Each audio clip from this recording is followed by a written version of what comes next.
है ना। तो जो वेद में लिखा है परमात्मा का वर्णन श्री राम जी महाराज ने संकेत के द्वारा बता दिया कि देखो इस प्रकार से जो है देखो ये है। अच्छा, उस परमात्मा ये तो अपना स्वरूप बताया, कहा मैं सगुण भी हूं और निर्गुण भी है।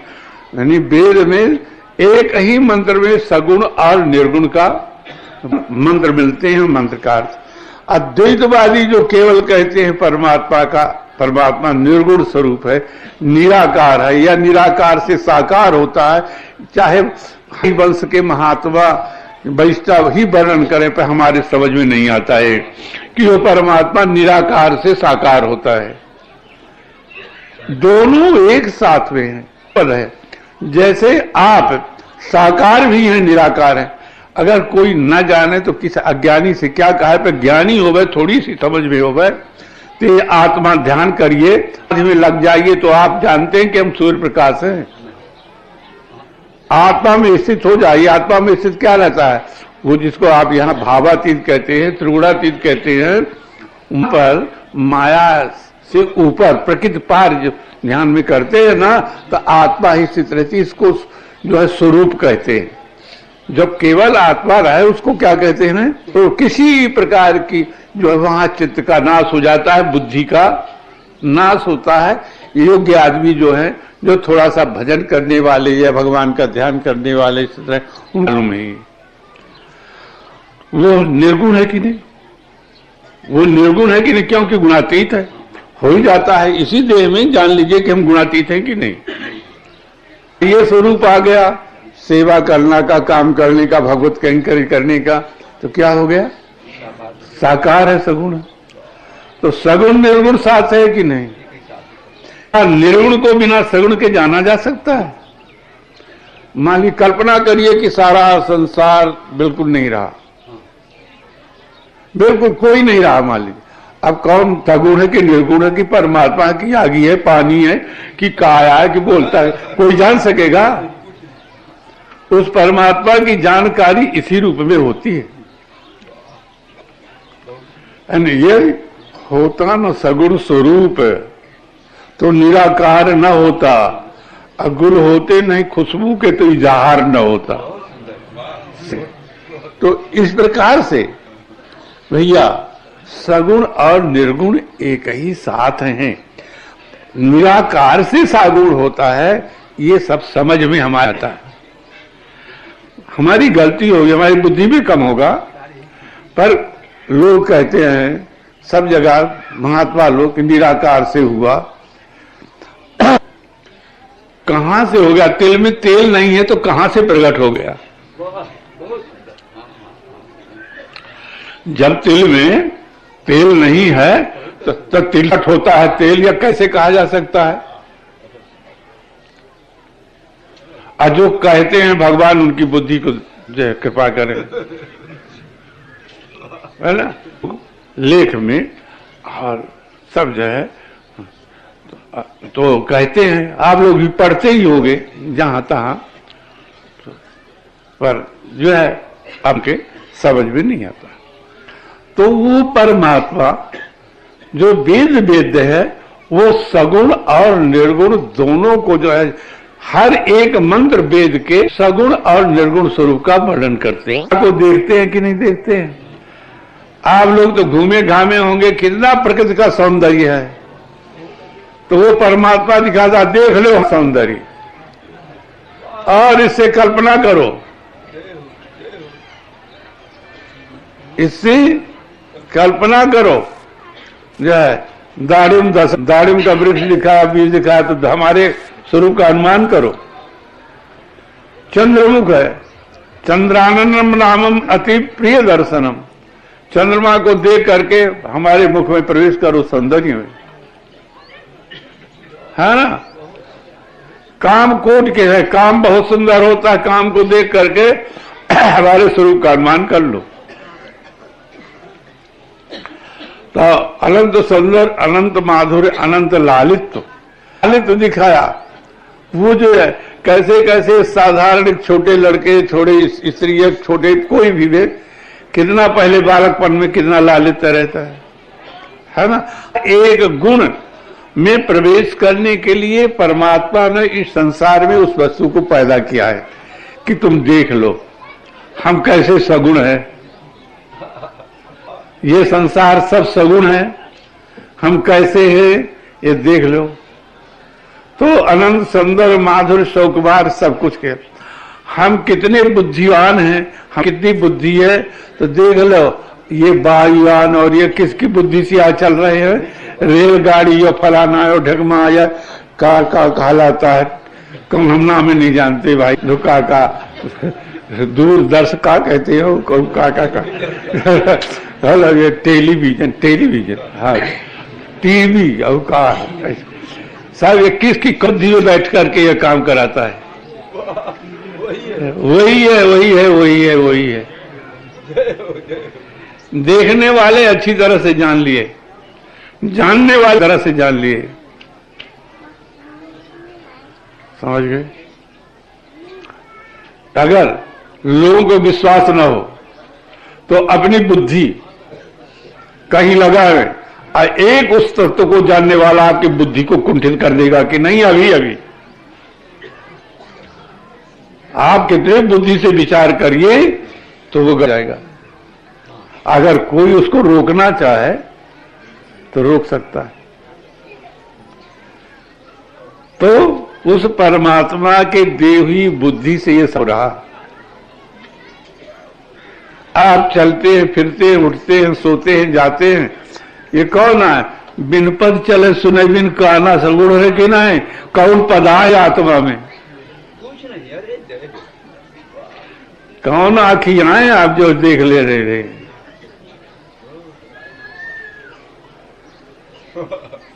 तो वो दुलपद चले सुने बिन कारा समझ में जो आ जाए वो पहले बताए तो कि जो केवल राम जी के रूप में। पर ये जो है समष्टि स्वरूप जो है परमात्मा का है उसमें देखिए सब बिन पद चले सुने बिन कारा कर बिन कर्म करे विधि नाना, सब जो है ऐसे हो रहा। तो भैया यदि आप कर का अभिमान करो तो जब हाथ तोड़ देते तब काहे नहीं करते। तो वो परमात्मा जो है सब ये दिखा दिया कि ये है हम ये है। वेद की बातों को सिद्ध करने के लिए परमात्मा ने ऐसा दिखा दिया। तो वेद की वाणी को हमें अक्षरशः सत्य मानना चाहिए और अहंकार और ममकार को छोड़ करके उनके चरणों में अनुरक्त हो जाना चाहिए, उनके चरणों में होना चाहिए। और अनुरक्त ऐसा होना चाहिए हो, विचार कर लो किसी के लड़का जो है नहीं है और लड़का हो गया तो कैसे अनुरक्त होता? कोई साधन करता है क्या? कोई साधन नहीं करता ना। स्त्री हमारी कहाँ है, कहाँ हम हैं नहीं जानते, विवाह हो गया तो हमारी है, अनुरक्त हो गए कामी नारी प्यारी। ऐसे ही हम लोगों को उस परमात्मा को सगा संबंधी समझ के अनुरक्त हो जाना चाहिए। देखिए सहज अनुरक्त कैसे है, कल के लीला में देखे बालक वृंद देख अति शोभा लगे संग लोचन मन लोभा। क्या उन्होंने साधन किया? साधन में सहज प्रीति हो गई। लगे संग लोचन बालक वृंद देख अति शोभा। छोटे बच्चे हैं, बहुत बड़े सियाने नहीं हैं, पर उनकी सहज प्रीति राम जी को देखकर और लखनलाल जी को देखकर अतिशोभा। अतिशोभा कहाँ है? संसार में नहीं है, उस परमात्मा में है। वही अतिशोभनी है, वही अतिशोभनी है। तो लगे संग में लग गए किस में लग गए?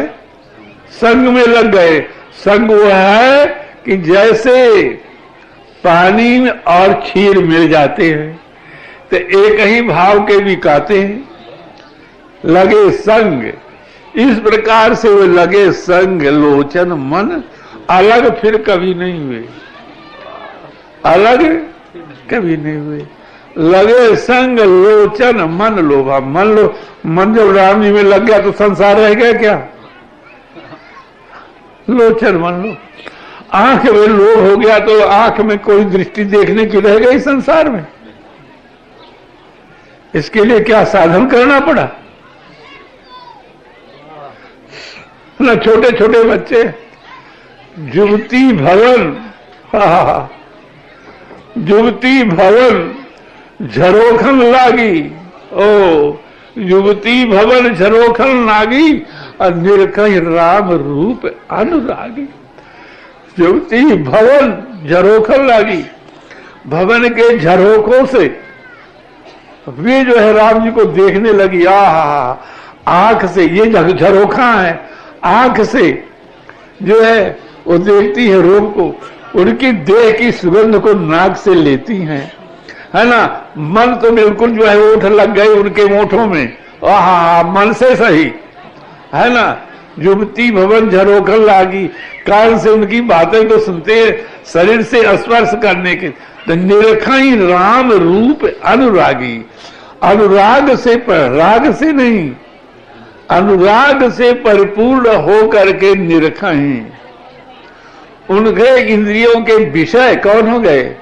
परमात्मा। क्या साधन किया था? अपने पतियों को छोड़ करके लज्जा, सास ससुर की लज्जा।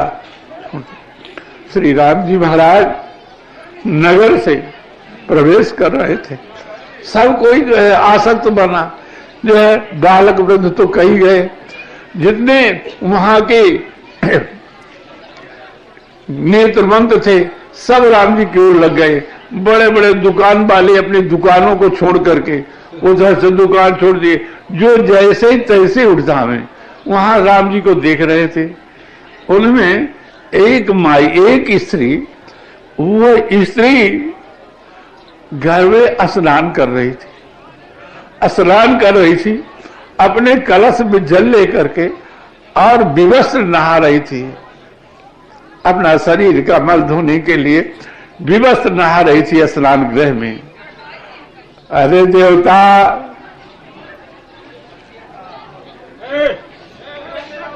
तो स्त्री स्नान कर रही थी तो उसकी एक सखी ने जाकर के कहा, अरे अमृत लुट रहा है, अमृत लुट रहा है।